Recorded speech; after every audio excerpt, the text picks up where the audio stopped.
শ্রাবণের সন্ধ্যায় হলো শারদ সূচনা। সন্তোষ মিত্র স্কোয়ারের পুজো এবার পা দিল ৯১তম বছরে। রবিবার হলো খুঁটি পুজো। উপস্থিত ছিলেন মন্ত্রী তাপস রায়, তিনি এই পুজো কমিটির সহ সভাপতি। পুলিশের তাণ্ডব এবার হবে।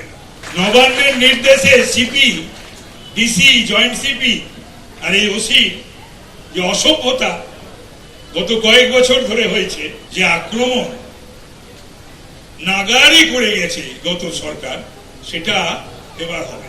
এবারও আশা করি যে সেই মাত্রাতেই পুজো যাবে, পুজো সেই মাত্রাতেই হবে। এছাড়াও উপস্থিত ছিলেন পুজো কমিটির সাধারণ সম্পাদক বিধায়ক সজল ঘোষ, বিজেপি নেতা সন্তোষ পাঠক, বিজেপি নেত্রী কিয়া ঘোষ, প্রিয়াঙ্কা টিব্রিওয়াল সহ অনেকে। এতদিনে আমি দুটো চিঠি পেয়ে যেতাম। দুটো চিঠি মানে 4 দিন ধরে টিভিতে সংবাদ মাধ্যমে সন্তোষ মিত্র স্কোয়ার চলত। এটা ফ্যাক্ট। প্রতিবার তারা চিঠি দিত, আমরা চিঠির পাল্টা জবাব দিতাম, বিতর্ক চলত। এতদিন যেভাবে দেখেছিলেন এবারে আর সেভাবে দেখবেন। এবারে নতুন রূপে, নতুন সাজে, নতুন চেহারা। আমাদের থিমের নাম বন্দে মাতরম।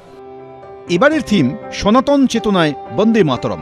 এদিন থিমের টিজার প্রকাশ করা হয় পুজো কমিটির পক্ষ থেকে। এবার সন্তোষ মিত্র স্কোয়ারের মৃৎশিল্পী মিন্টু পাল এবং মণ্ডপ শিল্পী শিবশঙ্কর পাল।